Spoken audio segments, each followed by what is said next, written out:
The desert heat rippled above the firing range at 29 palms. Clouds of dust rose with each step of the Marines standing along the shooting lanes. The clang of steel targets rang out in the distance, a steady beat of confidence and youth. Near the far end, a lone woman worked on adjusting a scope on a borrowed rifle. Her movements were careful and quiet. She seemed out of place among the tan uniforms and boisterous laughter. Mid-30s. Calm eyes, sleeves rolled neatly. Not a hint of pride. The young Marines exchanged grins, watching her work in silence that quickly turned to whispers. "That's not how you set up a scope, ma'am," one said, half joking, half talking down to her. Another added with a smirk, "She's going to hit the sand, not the target." The sergeant in charge didn't stop them. He just chuckled under his breath, assuming she was some civilian contractor with more theory than skill. None of them knew her name. Staff Sergeant Elena Cross, or what it once meant on battlefields half a world away. She didn't argue. She only looked up, steady and unreadable. When she finally pulled the trigger, silence fell and the Marines realized exactly who they'd been laughing at. Before we begin, make sure to subscribe to Military and Veteran Stories so you never miss these true tales of courage, and tell us in the comments where you're watching from today. The desert wind carried the faint smell of gunpowder as Elena Cross adjusted the tripod beneath the borrowed rifle. Her fingers moved with quiet precision. Each turn of the dial was controlled, practiced, almost gentle. She wore no uniform, just khaki cargo pants and a light tactical shirt rolled at the sleeves. No insignia, no patches, nothing to show who she once was. To the young Marines around her, she was just a contractor, another civilian with a clipboard and a laptop, here to test numbers they didn't care about. At 34, she had the stillness of someone who had witnessed enough chaos to value silence. Her brown hair was tied neatly into a low braid that brushed the back of her collar. The sun burned against the side of her face, but she didn't squint. She'd faced worse heat before. Afghan heat, the kind that made the air shimmer and the ground ache. "Ma'am, careful with that one," a corporal said politely, though the smirk that followed gave him away. "That's not a demonstration piece, that's real steel." Elena just nodded, resting the rifle on the sandbag. "I know," she said softly. Her voice was steady, carrying a tone of respect that made the corporal hesitate, but only for a second. They thought she was a technician, the kind who talked about trajectories and algorithms. The woman who explained bullet drop using formulas instead of field work. She didn't correct. She'd been working for the Corps as a civilian contractor for nearly 2 years, calibrating new ballistic software used for training snipers. The irony never escaped her. She once was. Before her discharge, Staff Sergeant Elena Cross had been one of the most trusted long-range marksmen in Task Force Anvil, a joint Army-Marine unit in southern Afghanistan. She and her spotter, Sergeant Marcus Hale, had logged dozens of confirmed hits during missions that never made the news. They'd been ghosts on the ridgelines, unseen, uncelebrated, but always there when the infantry called for eyes. Then came Helmand Province. Her flashbacks always began the same way. The sound of Hale's voice crackling through the comm, the sandstorm rising like smoke and a convoy trapped in the open. She remembered calculating distance through dust. The target blurred by wind and fear. One shot, one heartbeat, one decision. The shot hit true. The convoy survived. And then the ground erupted. The blast tore through their position, shredding everything but her will to keep breathing. Hale was gone before she could reach him. When the medics pulled her out, the scope was still clutched in her hands, cracked but intact. She never picked up a rifle again, not as a soldier. The Corps had offered her a contractor role when she refused to re-enlist after recovery. "Teach others what you know," they said. She accepted, not out of ambition but obligation. Someone had to get the numbers right so the next Hale might live. Now she spent her days on firing ranges, quietly testing the accuracy of software that predicted bullet paths at long distances. The Marines treated her well enough, polite but distant, like a math teacher invited to a boxing match. They didn't mean disrespect, they just didn't understand. That morning, as she set up her sensors and checked wind readings, she overheard the same tone she'd heard 100 times before. that subtle doubt in their laughter. Ma'am, you sure you want to use that old M200? The scope's probably older than me. She looked up briefly, meeting the Marine's grin with a calm that unsettled him. Older rifles have steadier souls, she said. He blinked, unsure if she was joking. Another Marine whispered, bet she's one of those analysts from Quantico. Probably never fired a live round. Elena heard it but didn't react. The old her might have corrected them. The new her just breathed. In truth, she'd been dreading this trip to 29 Palms. Too many memories of sand and mirage. Too much heat that smelled like Hellman. But she'd come because the new system needed real-world verification. High-range wind shear. Long sight lines. Open desert. She wasn't there to prove a point. Just data. Just numbers. Still, the way they watched her stirred something buried deep. Not pride. Not anger. But the quiet ache of someone erased by time. They didn't know her record. They didn't know her scars. To them, she was the data lady. She straightened, glancing across the lanes where Marines fired in perfect rhythm. The thunder of rifles echoing off the berm. She noticed everything. The misalignment of a stance. The overcorrection of a trigger pull. The momentary hesitation before the breath. She could have fixed each one with a few words, but she stayed silent. She wasn't here to teach. Still, her instincts never slept. Every time a shot cracked, her eyes traced its invisible arc, following it all the way to the target. Her brain calculated wind, drag, drop. She couldn't help it. It was who she was. The sergeant leading the session, Gunnery Sergeant Mason, passed behind her with a half smile. Ma'am, careful not to show these boys up, he joked, not realizing the truth in his words. Elena returned the smile faintly. Wouldn't dream of it, Gunny. But inside she felt the old rhythm stirring. The math of distance, the poetry of precision, the ghost of hail, whispering corrections in the back of her mind. A gust of wind passed across the range, shifting the mirage. She looked through the scope, adjusting the focus slightly. The reticle floated over a far target, a steel plate glinting in the sun. She exhaled. The numbers aligned. Then she blinked, pulling away. No, not today. She wasn't here for that. Her job was to record wind data, run calibration software, and sign off the test results. That's all. The Marines could have their laughter. She'd earned her silence. Still, a part of her missed the sound of a confirmed hit, the metallic ping that meant lives saved, the faint satisfaction of knowing your purpose mattered not for fame, but for the men who came home alive because of your aim. That part of her was buried deep behind the same quiet calm she wore now, like armor. She lifted her notebook and checked the readings. The software had a margin error. She needed to As she recalibrated the sensors, she heard one Marine whisper, "Wonder if she even knows how to hold that rifle." Elena didn't turn. She smiled faintly, writing down the temperature, 98 degrees Fahrenheit. Wind 8 knots, southwest cross. Just number. But behind her eyes, another image flickered. The valley in Helmand. The crosswinds shifting. The shot that mattered most. And a promise whispered into dust. I'll never take another shot unless I have to. She didn't know that before the day ended. She'd break that promise. And every Marine on that range would remember her name forever. The shot cracked across the desert and echoed into the hills, wide of target by a clean 3 inches. Exactly where Elena meant it to go. She made a small note on her tablet, eyes never leaving the scope. It was just calibration, a controlled drift test. Nothing more. Behind her, boots shuffled, and laughter began to bubble like heat off asphalt. Don't worry, ma'am. A Marine called out, his voice half friendly, half taunting. We'll teach you how to The words landed softly, but the laughter that followed hit harder. Another joined in. You can't just point and pray. This ain't church. Elena said nothing.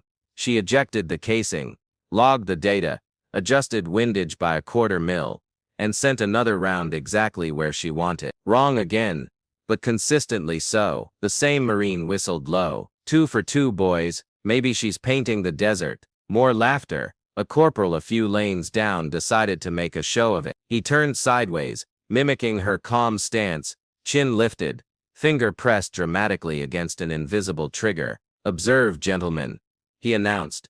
The rare civilian sniper, native to office chairs and spreadsheets. The Marines howled. Even Gunnery Sergeant Mason chuckled as he passed behind her, arms folded across his chest. He didn't stop them. On a range like this, everyone got tested somehow. Elena barely blinked. She wrote down another measurement and reset her rifle. A younger private leaned toward the corporal. "She's not going to say anything. Why would she?" The corporal replied, "She's too busy missing on purpose." The next shot landed slightly left her third test. Another line on her data sheet. But the laughter swelled again, sharper this time, pushing closer to mockery than humor. "Guess she's scared of noise," someone said. "All that talk about calibrations means she's scared to actually hit something." Elena's voice cut quietly through the chatter, just waiting for the wind to decide if it wants to help. The tone wasn't defensive, it was matter-of-fact, yet the words carried an edge that made a few heads turn. One of the older sergeants nearby frowned the way someone does when they've heard a familiar dialect. He knew that phrasing, that was sniper talk. But the younger Marines missed the cue. "Oh, the wind's fault," the corporal said, grinning wide. Didn't realize the breeze took requests. More laughter, though quieter now, uneasy around the edges. Something about her stillness unsettled them. Elena kept working. Each movement was cycling the bolt, checking mirage, jotting notes. She didn't fire fast. She didn't hurry. That calm, the kind that doesn't need to prove itself, was the one thing no training manual could teach. Minutes stretched. Her lane became a small island of silence amid the noise. The Marines, losing steam, started whispering. "What's she even doing? She hasn't hit the target once. Maybe the system's glitched." Then came the check. Downrange, a signal flag rose. The spotter's report came through the radio. "Lane 7, no scoring hits. Papers clean." That brought the laughter roaring back. "Guess that answers it," the corporal shouted. "She's allergic to steel." The others chuckled again, though not all of them. The older ones had stopped. They were watching too carefully, noticing details the rest ignored. Her trigger discipline, her breathing rhythm, the subtle way she accounted for mirage without touching her weather meter. She wasn't random, she was deliberate. "Hey Gunny," the corporal called out. "Should we get her a Nerf gun?" Even Mason smirked. "Let her run. The desert humbles everyone eventually." Elena lifted her head, eyes cool under the brim of her cap. "You're not wrong, Gunny," she said evenly. "The desert teaches respect, usually the hard way." The corporal opened his mouth, but the words stuck halfway out. For a heartbeat, he saw something in her gaze, something older than rank or gender, or uniform.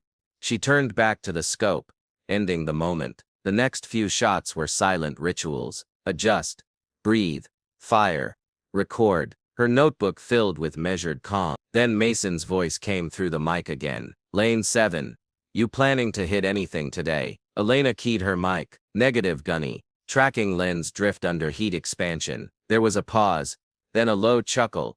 "Copy that, scientist." Another wave of laughter rolled behind her. She ignored it. The corporal leaned to his buddy. "Lens drift, huh? That what they call missing now? Maybe she's writing a novel."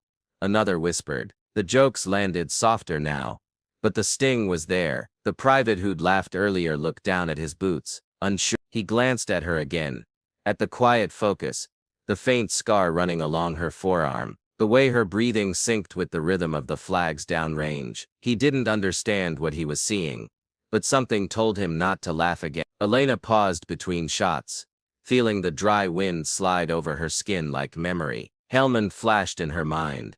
The smell of burning sandbags, the ringing in her ears after the blast, Hale's hands slipping away. She blinked, and the California sun returned. She exhaled through her nose, and whispered to herself, "Stay with the wind." "Ma'am," the corporal called, sensing weakness. "You trying to talk it into helping you?" Elena smiled faintly.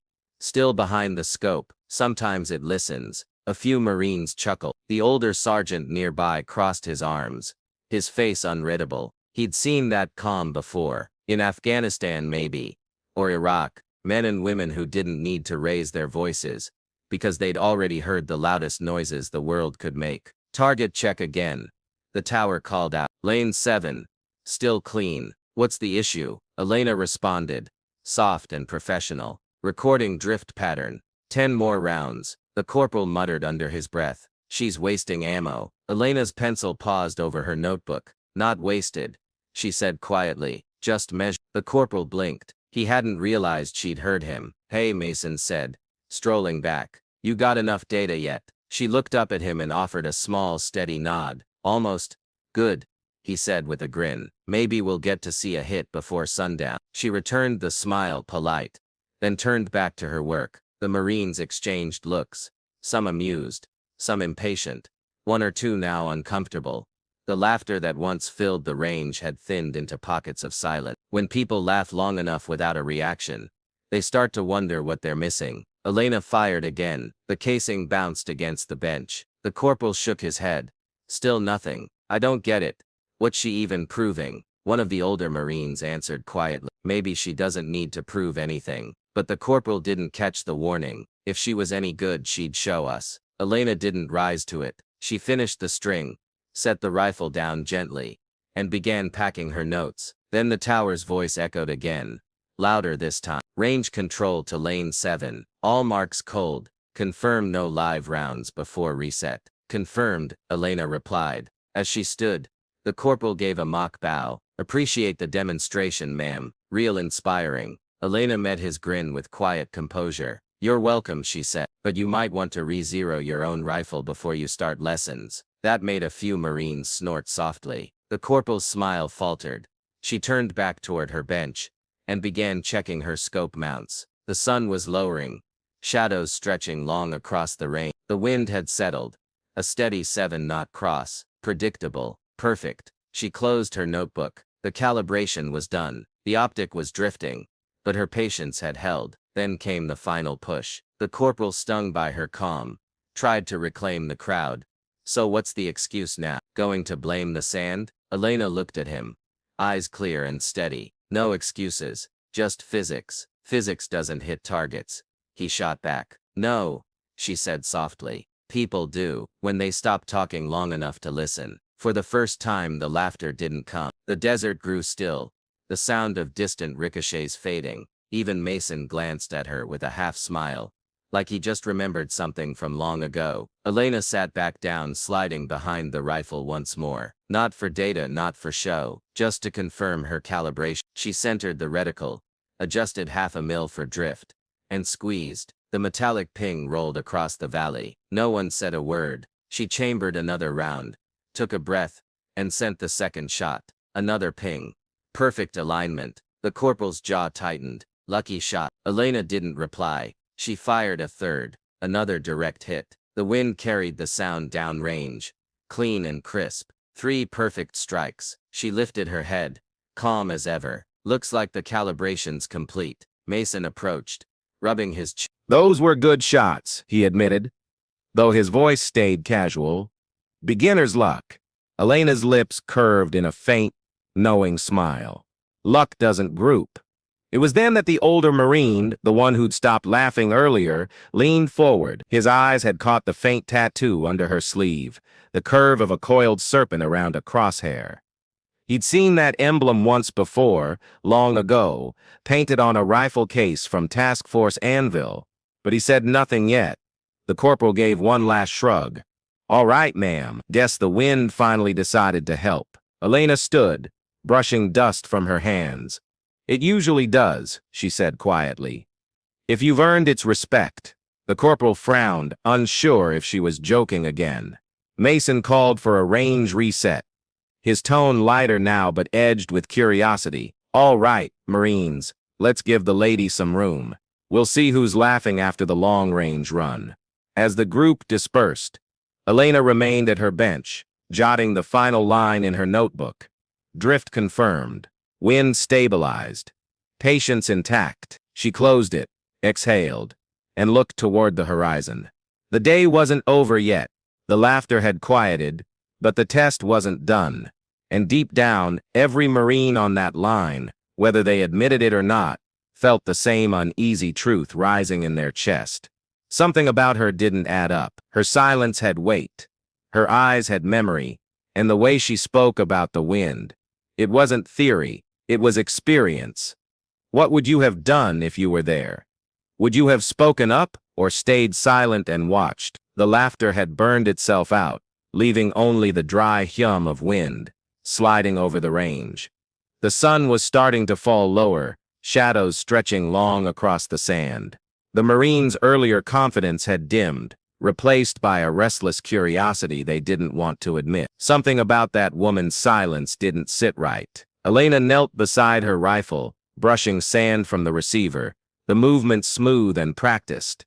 The sleeves of her shirt fell just short of her wrist. When she leaned forward, the fabric tugged slightly, revealing the faint curve of a tattoo, a coiled serpent wrapped around a crosshair. One of the older Marines, Sergeant Lewis, caught sight of it.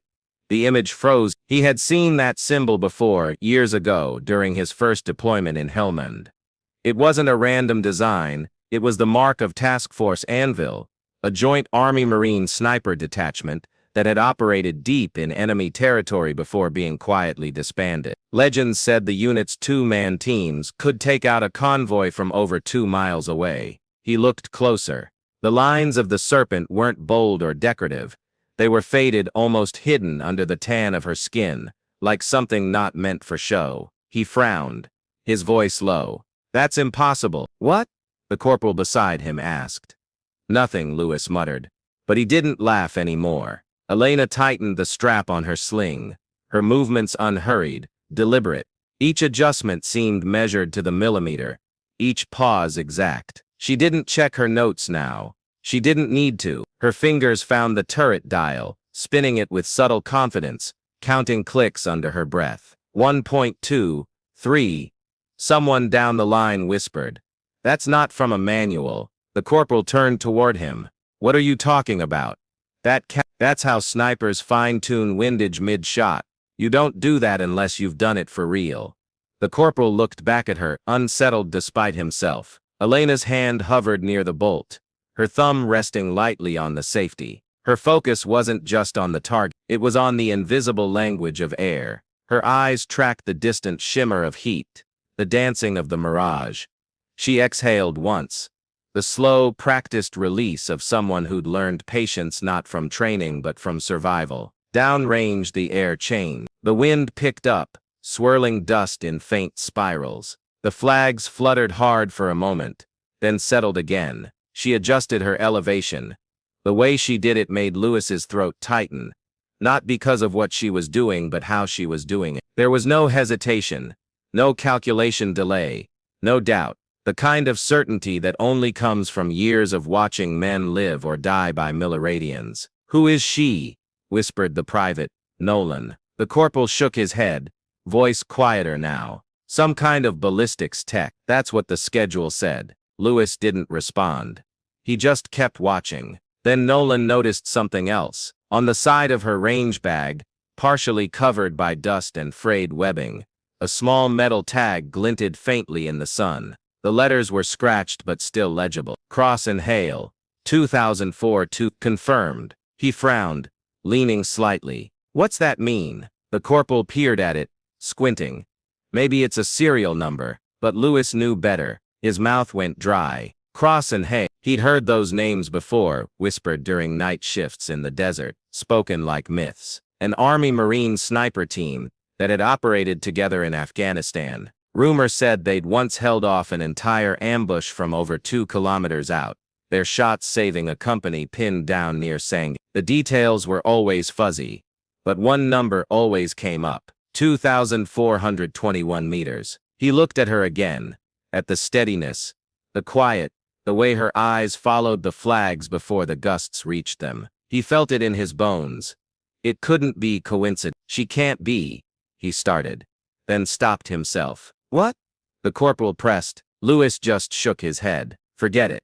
But he couldn't. The wind gusted harder now, sending waves of dust curling across the range. The Marines squinted against the glare, but Elena didn't move. She stayed locked in, one hand on the scope, her cheek resting against the comb, her body perfectly still. A hush fell. No one was laughing anymore. Mason, who had been half listening to the chatter, noticed the change in tone. He walked closer, coffee cup forgotten in his hand. "Everything good down here?" he asked lightly. But no one answered. The corporal finally spoke. "She's recalibrating, Gunny." Or something. Mason followed his gaze. Elena's hair shifted slightly in the wind, sunlight glinting off the faint scar that traced down the side of her temple. The way she moved, that steady precision, was unmistakable. He'd seen that same rhythm once before, in Kandahar, in the hands of people who didn't just shoot. They calculated. They read the earth. He took a step back, suddenly unsure. The silence deepened. The wind's low hum was the only sound, rattling the flagpoles and brushing through the brush. Elena adjusted the parallax knob, murmuring numbers softly. 3800. Mirage stable. Wind 8 knots cross. Lewis's stomach turned. 3800. That was the maximum test distance. Nearly 2.5 miles. The range record no one had touched. Gunny, Lewis said quietly. You might want to see this. Mason frowned. But when he looked again at her stance, the smooth transition, the focus that didn't waver, his expression shifted. The amusement faded. Elena's sleeve brushed against her arm again, revealing the serpent tattoo more clearly now. The ink caught the sun, black against her tan skin. Task Force Anvil, Lewis whispered before he could stop himself. The corporal turned sharply. What? Lewis's jaw tightened. It's an old sniper unit, Joint Task Force, Army and Marine Corps, disbanded after Helmand. So she's got their mark. The corporal blinked, then laughed weakly, like he was trying to dismiss it. No way. Those guys were ghosts. Lewis didn't laugh. Exactly. The mood shifted completely. The same Marines who'd spent the afternoon joking now watched in uneasy silence. The corporal's grin had long vanished, replaced by a hesitant stare. Even Nolan stood still, hands shoved in his pockets, eyes fixed on her. The wind began to swirl heavier, kicking up grit that stung their faces. The range flag snapped in rhythm. Elena didn't flinch. She watched the dust, reading it like a language, measuring every twist and pause. She whispered something, a prayer maybe, or a calculation. Then she reached down, sliding a new round into the chamber with slow reverence. Mason took another step closer, voice low. Ma'am, what exactly are you testing? Elena didn't look up, just seeing if the wind still remembers me. The gunnery sergeant hesitated, realizing he didn't understand, and maybe didn't want to. For the next minute, no one spoke. The hum of the desert filled the silence, a steady, ancient rhythm. Even the mockingbirds had gone quiet. When Elena lifted her head, her expression was unreadable. Range control, she called calmly. Request lane 7 clearance to engage extended plate. Confirmed.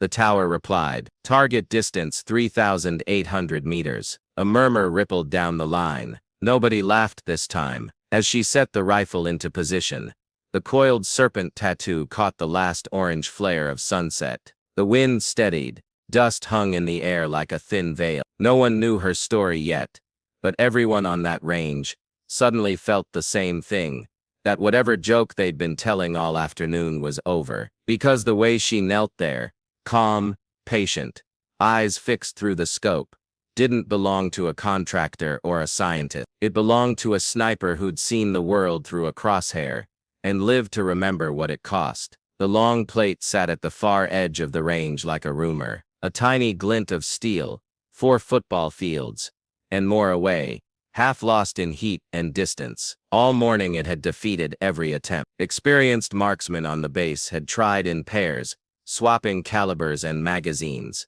trading equipment like talismans. The mirage danced across their scopes, and the wind braided itself into unpredictable threads. The range record for that plate had become a quiet dare. Everyone knew someone who'd tried. No one had claimed it.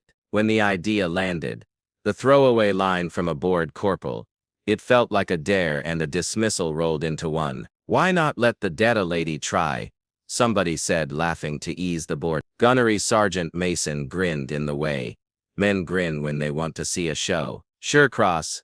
Let's see what you've got. Elena felt the theater of it more than the insult. There are small humiliations that sting and small humiliations that are useful. This was both. She could walk away. She had promised herself for years that she would not carry a rifle for applause or retribution. She'd taught others how to shoot and kept the ghosts of the past measured in spreadsheets and algorithms. Today she had come to log wind profiles and confirm soft, but the wind had a way of hushing a crowd when it wanted a different story. She set the M200 intervention on the sandbag like a relic. It was old by modern standards. Not the newest chassis or the latest ballistic computing optic, but it was honest. A tool that had been loved and well kept. Her hands moved in practical motions. Check the chamber, sweep the bore, inspect the crown, confirm the bedding. She did not caress the muzzle like a relic. She acknowledged it like a colleague. Range 3800, she said aloud, more to herself than the line. She keyed the throat mic clip to her vest and reported the basics into the net. Temp 98, barometric low at 900, wind 8 knots left to right, gusting to 12 near Mirage Column. Hold .5 left for drift, plus 2.5 mils elevation for drop. Expect supersonic transition delay at this distance. Time of flight approximately 9 seconds. The words landed in the air among the Marines like stones. Some faces turned pale at the distance. Others squinted at the numbers like they were a foreign language. The corporal who'd mocked her tightened his jaw the way men do when they realize a joke demands accounting. "You sure about that?" Mason asked. Less a challenge now and more a check. There were calculations that could be argued in briefings. This was not one of them. He'd been around long enough to know measurements that didn't match. Felt like the start of trouble. "I've run it on software across multiple atmospherics," Elena replied, "but this one's got the heat layers. I'll call it on Mirage and adjust if it stabilizes. Need quiet on the line when I go hot." There was a sudden involuntary hush. The boys who had been trying on bravado felt it like a cooling. The range always responded to ceremony with reverence. This felt like that. Mason lifted a hand and motioned for the line to fall silent. Heads turned, boots shifted. Even the diesel hum in the background seemed to lean away. Elena settled into position. The stock sat into the webbing of her shoulder, as if it had always known her. Her cheek found the comb the way a pianist's fingers find the keys. Not thinking, just knowing. She thumbed the safety, then engaged the tracking position. Her breath found the old cadence. Inhale, settle, exhale to the shot. Her spotter, Nolan, the kid who'd offered her hotter rounds earlier, crouched opposite, binoculars tilted, notebook open. He was pale, not from sun but from the sense of participating in something he hadn't earned. He met her eyes for a second and nodded. "Wind outward now," he said, voice steady. 7.5. She gave him a small squeeze of the hand that rested on the form. This was a ritual between two people whose lives were counted in inches and seconds. It was not melodrama. It was mutual trust. She whispered, "On my call." The first shot was a test of the field more than of the rifle. Elena controlled the trigger the way she had controlled dozens of moments that mattered. With the entire body, not just the finger. The report was a distant bark. The supersonic crack somewhere between the bench and the berm. For a breath, the world seemed to hold. The sound of the shot was delayed by distance, and by the room in their chests. Then out there, a thin column of dust rose shy of the plate. Murmurs swelled like a bruise. Near miss. Someone breathed. The corporal's smirk returned for a microsecond, before the math on his face shut it down. She had expected 1 or 2 edge hits. Precision at that distance isn't about dramatic pings. It's about controlling variables and listening to what small plumes say to you. She logged the impact with cool fingers and recalculated. Nolan read the digits off to her. Impact 3 meters low. .3 right. He sounded like a man reading instructions for a machine. She nodded, adjusting turrets to compensate. Not furious, not triumphant, just exact. Adjustment, confirmation, trust the equation. She threaded the bolt home and waited for the wind to speak again. The Mirage in the midfield turned to slow rhythm, the flags lining up like a choir. The desert was settling into a sentence. She was learning how to read the punctuation. The second shot was close. The dust plume kissed the steel rim and curled inward like an inquiry. Silence bunched around their throats. Nobody moved. There was an animal intelligence in the way the longer distances responded. A gossip among grains of sand and air. Elena felt. She adjusted the hold, an almost invisible change, and found the last measure of patience that would matter. The third pull was not practice. It was the culmination of measurement. And her finger compressed the sear with a precision that had been sculpted by years of necessity, not practice runs. In that tiny decision, her past and present met, the memory of Hale's calm voice, the bitter geometry of survival, the hard ledger of law. The report rolled off her shoulder and out into the afternoon like a bell released. It fell through air that had nothing in it, and then everything. Layers of temperature, eddies and shears, a travel time that let an entire conversation live in the space between pull and impact. For 9 seconds, the world could have ended and no one on the line would have heard it, because the moment was owned by 2 people and a distance. Then the spotter at the berm shouted, voice breaking the hush, "Center impact, center, it's clear." You could have heard a pin drop in the space that followed the shout. The distant steel sang a perfect, undeniable note, and then, as if the valley had been waiting for permission, returned the sound to them, a thin ringing note you only get when a target is kissed in the right spot. For a beat, no one moved. The laughter, the jokes, the nicotine relief, and the small bravado, all vacated the men who had been joking earlier. Faces went slack. The corporal who'd mimicked her lost his posture as if someone had told him his role was over. No one clapped. Applause is for measured theater, not for the sudden knowledge that the rules had been rewritten. Mason walked out from the line like a man stepping into an unknown room. Cross. He said the name more a question than an address. He could feel the old stories clicking into place behind his teeth. You sure that was you? Elena closed one eye and looked downrange, beyond the dust. Nolan blew out a breath he hadn't known he'd been holding. That was perfect, he said. His voice had the tremor of a new convert. A silence thickened until it was almost a presence. Even the sun seemed to hang differently.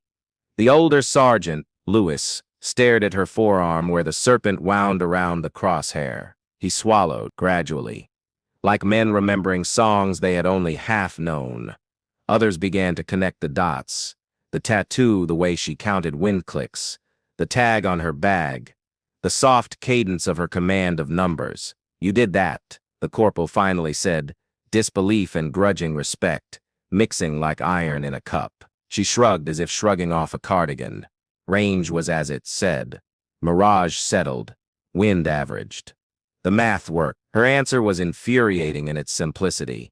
It made the men who had been so sure of themselves feel both small and oddly grateful. They had been taught a lesson without noticing their education. Do you know what that shot does to a man? Mason asked. Not accusatory, but like someone who had stood too close to the blast to be unaffected. Elena's eyes softened. A vertical shift in meaning. For a fraction of a breath, the Helmand Valley unspooled in her memory. The tone of Hale's voice calling correction, the smell of diesel and gun oil turned into a hymn. It keeps people alive sometimes, she said. That's the point. The spotter ran the data again. Rapid and reverent. Time of flight confirmed. Grouping impossible at that distance without a perfect hold and compensation. We saw Mirage boil, then settle. She timed it with the gust lull. That was more than a lucky string. A murmur rose, more than luck. It wrapped around the line like a banner. Men who had been joking hours earlier came forward now with different breath. One of them, who had only moments before suggested she use a toy gun, looked at her with the rawness of recognition. "Ma'am," he said, voice small. "Who are you?" She looked at them, at the young faces, newly sober. At the older ones who had seen too much. At Mason, who had the authority to call a parade or a reprimand. And instead folded his hands, and for the first time that day she let the name out. "Elena Cross," she said. "Staff Sergeant, U.S. Army, retired." The words landed like a salve and a shock. Some men breathed out in relief. Some felt shame at having doubted. Nolan's mouth hung open like a man learning the sky can be broader than he was told. "But Cross," Mason said slowly. Like a man working through a map he hadn't walked in years. "Cross, as in cross, and Hale, the shot." "You don't have to say it," Elena interrupted, not in anger but in care. The name hung between them.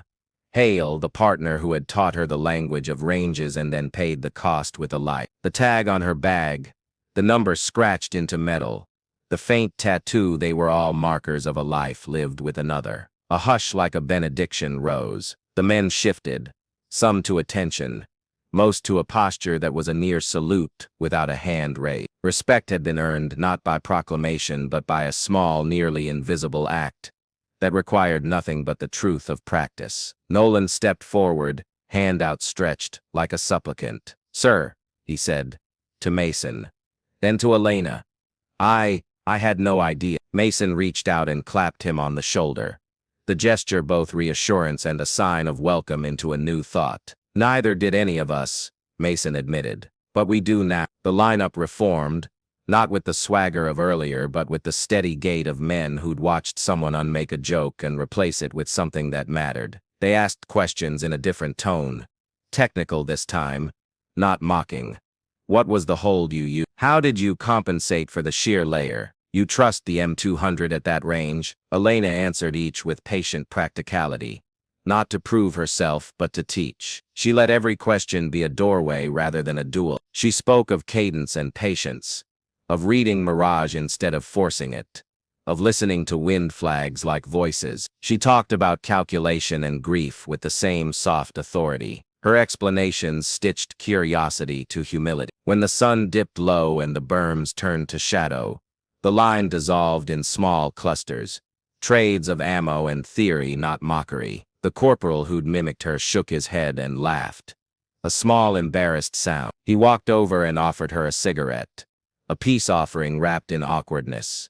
She declined with a smile, accepting something similar, the tacit promise that stories deserved the truth. As they packed up, the range had shifted. What had begun as a morning of cheap jokes ended with a quiet that held weight. The plate at 3,800 meters had been scored, and in the space between the shots and the impact, something else had been measured. The thin, stubborn line that runs from doubt to respect. Mason came down the firing line fast, boots kicking dust, the air around him still vibrating with the echo of that impossible shot. His coffee cup was gone, forgotten somewhere behind him. The younger Marine straightened instinctively, half expecting a reprimand, half waiting for whatever came next. He stopped 3 feet from Elena, the question already boiling in his throat. "Who taught you that shot?" Elena looked up slowly, the heat shimmer painting ghost lines in the air between them. Her voice came quiet, even. "My partner," she said.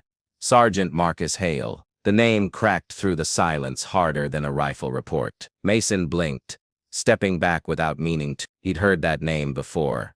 Everyone in the Corps had. Marcus Hale, the Marine sniper, whose impossible 2-mile rescue shot in Kandahar had become legend before it was buried under classified ink. The same man reported killed in action in 2011 after covering his team's evacuation under fire. The corporal's smirk vanished entirely. His mouth moved, but no sound came. At the far end of the line, the range officer, an older Marine with gray in his stubble and a chest full of service years, turned toward the commotion. He'd been watching her since the wind changed, uneasy recognition sitting somewhere behind his eyes. Now hearing the name, he moved closer, boots crunching in the sand. He crouched beside her range bag, his hand brushing the corner of the worn metal tag still half covered in dust. He flipped it over. The words were etched in fading black. "Cross and Hale, 2 Fortune 21. Confirmed." He froze, the breath leaving his lungs in a sound somewhere between a gasp and a prayer. He looked up at her, eyes wide. "You're that Cross." Elena didn't answer immediately. She didn't need to. The silence did the work for her. Every Marine on the line had heard fragments of the story, whispered over deployments, passed down in barracks like folklore. A sniper duo working beyond any posted limit. A single shot across a wind-scoured valley that saved an entire patrol pinned by Taliban fire. A team extracted because someone somewhere understood math and mercy better than physics ever intended. The corporal backed up a step, his earlier bravado evaporating into embarrassment. "Wait, that was you?" Elena looked down, thumb tracing the old scar along the rifle stock. "It was us," she said softly.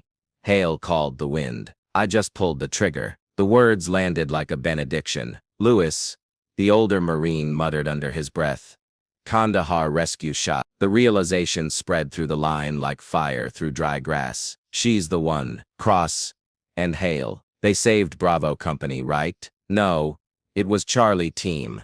2 clicks east." "Didn't they call her the ghost at range 12? Every conversation dissolved into breathless silence. Mason's expression shifted from disbelief to reverence. The last time he'd heard that name was at Hale's memorial service, back when rumors swirled that his partner had never been found. And now here she was, standing in the California sun, dressed like a contractor, humbling an entire range full of Marines without raising her voice. He swallowed, throat dry. "Staff Sergeant Cross," he said finally, almost a whisper. "Ma'am, I didn't know." Elena gave a small shake of her head. "You weren't supposed to." Her tone wasn't proud. It was the opposite. Steady, resigned, the voice of someone who carried stories they didn't want written down. The wind shifted again, blowing a curtain of sand between them, and for a moment she looked almost translucent, like the air itself recognized her presence. "She wasn't here to learn from them," Lewis murmured, his voice trembling with awe. They'd just been taught by a ghost. The line of Marines stood frozen. No one moved. No one spoke. Even the wind seemed to pause. In that silence, Elena reached down, ejected the round still in the chamber, and pocketed it. She stood slowly, dusted off her pants, and slung the rifle back into its case. The motion was casual, but the respect it commanded was absolute. Mason straightened to attention without meaning to. So did Lewis, then Nolan, then the corporal who had mocked her. One by one, every Marine along the line came to silent attention, boots clicking softly in the sand, rifles lowered. Elena glanced up and saw the shift. "That's not necessary," she said quietly. Mason met her gaze. "Yes, ma'am, it is." The salute came unspoken. No hands raised, just a shared weight of understanding hanging in the air. She exhaled, eyes glinting with something between sorrow and grace. "He'd have liked that," she whispered. The sun slipped lower over 29 Palms, painting the range in amber light. The long plate shimmered in the distance, the perfect hole at its center glowing faintly, like metal forged from silence. No one reset it. No one dared. They left it there, a monument to a story reborn, to a name once buried under sand, and to a promise carried by the wind that still remembered her. The wind at 29 Palms had gone strangely soft, as if the desert itself was listening. The last echoes of the shot had vanished into the hills, leaving only silence, and the faint hiss of heat, sliding across sand. Gunnery Sergeant Mason stood there for a long moment, his jaw working but no words coming. When he finally moved, it wasn't out of protocol. It was instinct, something bone deep. He straightened, shoulders squaring, chin lifting. Then, with quiet deliberation, he brought his hand to his brow and held a salute. The sound of boots followed, rough and uneven on gravel. One after another, the Marines along the firing line came to attention. Some moved stiffly, uncertain how to stand for a legend they had just finished mocking. Others stood tall, eyes forward, faces solemn, rifles lowered, muzzles toward the earth. The laughter from earlier had been burned out of them completely. Elena rose from her kneeling position, slow and calm. She didn't return the salute, not formally. Her hands stayed at her sides, her face unreadable. The sun cut a soft line across her cheek, and for a moment her eyes looked distant, far beyond the range, somewhere halfway across the world. She didn't smile. She only nodded, her throat tight, the smallest tremor flickering in her hand before she steadied. Mason took a step forward, voice low and raw. "Ma'am, permission to shake your hand." It wasn't ceremony anymore. It was an apology in uniform. Elena hesitated, then finally extended her hand. "Only if you promise," she said quietly, "to teach your men wind drift the right way." For the first time that day, laughter returned, not the sharp mocking kind, but something warmer, reverent, human. A few of the Marines even smiled through the silence that followed, like they were grateful she'd given them permission to breathe again. Mason's hand was rough and strong, his grip careful like he was afraid to break something sacred. "Yes, ma'am," he said. "I promise." Behind them, the range flags flapped lazily in the wind, the red and white stripes snapping faintly against the pole. From where they stood, the base flag was perfectly framed against the sun, rippling with that low whispering rustle only soldiers recognize, a sound that carries pride and grief in the same breath. One of the younger Marines, Nolan, had wandered near the small office at the end of the range. The open window caught the afternoon light, spilling it across the wall inside. He stopped mid-step, staring at a photograph hanging just above the training schedules. It was old, faded around the edges. Two people stood shoulder to shoulder in desert fatigues, helmets off, dust on their faces, smiles small but real. The placard beneath it read, Task Force Anvil, Cross and Hale, Helmand Province. The light caught the image perfectly, gleaming off the glass like a candle flame. Nolan swallowed hard, stepping back. Gunny, he called softly. Mason turned, saw the photo and exhaled. Well, he murmured. I'll be damned. The others followed his gaze. No one spoke. The desert itself seemed to hush. The same woman who'd been laughed at hours earlier was now reflected in that sunlit frame, younger, smiling beside a Marine they all knew by reputation. Hale's eyes in the photo looked alive, bright. Elena's beside him looked exactly the same as they did now.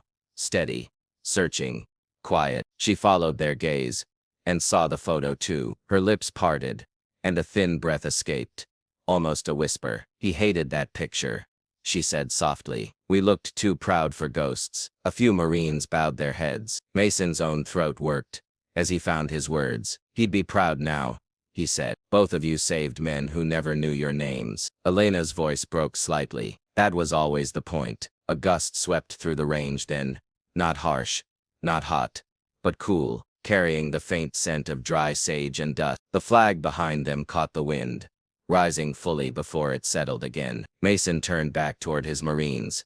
You see this, he said quietly. This is what respect looks like. You don't give it, you earn it. No one dared reply. Elena slung her rifle over her shoulder, the strap cutting across her tan shirt. She looked at each of them, the corporal, the private, the older sergeant, and finally Mason. You're good men, she said. Keep it that way. The corporal stepped forward awkwardly, eyes lowered. Ma'am, I didn't know. She met his gaze. Now you do. He nodded once, ashamed and grateful all at once. Mason gestured to the range tower. Hold that plate, he ordered. Nobody resets it. That's staying as is. The tower operator, watching through binoculars, replied with a quiet, Aye, Gunny. Out on the horizon, the steel target still shimmered under the heat waves. A perfect hole dead center, sun glinting off its edge like metal no one could touch. The Marines slowly dispersed, quiet, thoughtful, like men leaving a memorial instead of a rain. A few lingered, glancing back toward her. Nolan lingered longest. Ma'am, he said softly, how'd you know the wind was going to settle like that? Elena smiled faintly. You don't ever know, she said. You just listen, until the silence tells you it's time. He nodded, not understanding completely, but knowing it meant something he'd remember later. Mason stayed until the last of his men had gone. He looked at her once more, that photo of Hale still glowing behind the glass. You know, he said, they'll tell this story for years. Then tell it right, she said. He nodded. Yes, ma'am. She turned toward the horizon. The light had gone gold, the edges of the desert fading into violet. Her shadow stretched long across the dirt, merging with the flagpoles like one old soldier saluting another. When she finally walked away, not a single Marine said a word. They just watched her go, the calm stride of someone who had already seen the worst the world could offer and had come out of it, with her soul intact. Behind her, the flag kept fluttering in the wind, and inside the small office, sunlight still burned against that photograph. Cross and Hale, two names that meant something.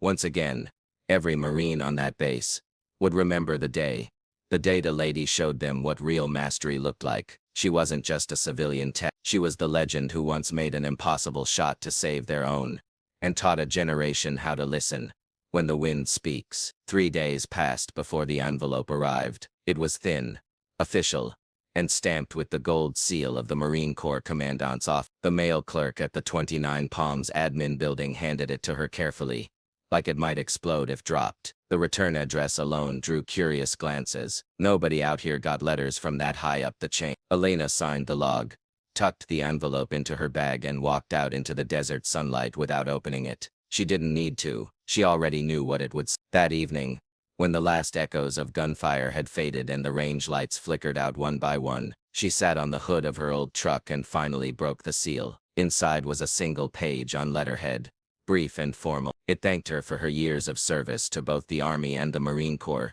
recognized her contribution to the Joint Sniper Training Program, and confirmed that her 3,800-meter impact at 29 Palms would be entered into the record as the longest confirmed training range hit in Marine Corps history. At the bottom, the signature read simply, "For valor and instruction beyond measure, Semper Fidelis." She read it twice. Then she folded the letter neatly back into the envelope and set it aside on the passenger seat. She didn't frame it, didn't photograph it, didn't post it anywhere. Recognition was never the point. When dawn came, she drove north, away from the base, away from the range and its quiet awe. The highway turned to gravel, then to dirt, winding through the sparse California hills, until she reached the ridge where the desert opened wide and endless. At the top stood a simple wooden stake, half buried in sand, the nameplate weathered by time and wind. "Hail, M." She parked the truck, stepped out and walked the last few feet. The desert wind pressed lightly against her back, the same kind of steady cross breeze that had whispered across their rifles years ago. She knelt in the dust. In her hand was a single brass casing, the last one she'd fired that day at the range. She turned it over between her fingers, thumb brushing the rim where the primer dented slightly inward. Her voice came quiet, carried off by the wind. "Every shot's a promise," she murmured. "Every promise costs something." She placed the casing beside the nameplate, aligning it with 3 older ones she'd left over the years. Then she stayed there a while, not praying, not crying, just listening. The breeze moved through the sagebrush like a sigh. Somewhere far off a jet roared overhead, its contrail slicing a clean white line across the morning sky. After a while she stood. The sun was climbing now, painting the valley gold. She looked once more at Hale's name and smiled softly, the kind of smile that hides pain inside gratitude. "Still got your wind calls right?" she whispered. "You'd have liked that shot." When she turned to leave, the desert was utterly still. Only her boot prints and the 4 casings marked the spot, small shining promises, left behind in the dust. Respect isn't loud. It doesn't shout or demand applause. It's earned in quiet places, in the patience between breaths, in the steadiness of a hand that refuses to shake, in the silence after a shot that saves someone you'll never meet. Heroes like Elena Cross never ask for recognition. They carry it with them in scars and memories, in the names carved on weathered plates halfway up forgotten hills. Every generation of soldiers learns eventually that courage isn't about standing tallest. It's about standing steady when the wind shifts. It's about knowing that every action, every round, every heartbeat in the line of duty is a promise, one made not to glory, but to the people beside you. And when those promises are kept, long after the noise fades and the laughter dies, the world remembers not in medals or headlines but in the quiet reverence of those who were there and those who wish they had been. Respect doesn't need to echo, it only needs to endure. If you enjoyed this story, please subscribe for more military and veteran stories. These tales remind us that real courage doesn't always shout. Sometimes it breathes through silence and sacrifice. Each story we tell honors the men and women who carried the weight of duty quietly, who never asked for thanks, and who showed the world that valor doesn't need a stage. It just needs a heartbeat that refuses to quit. Tell us in the comments where you're watching from today. And to every veteran who ever picked up a rifle, stood a post, or held the line when no one was watching, we salute you.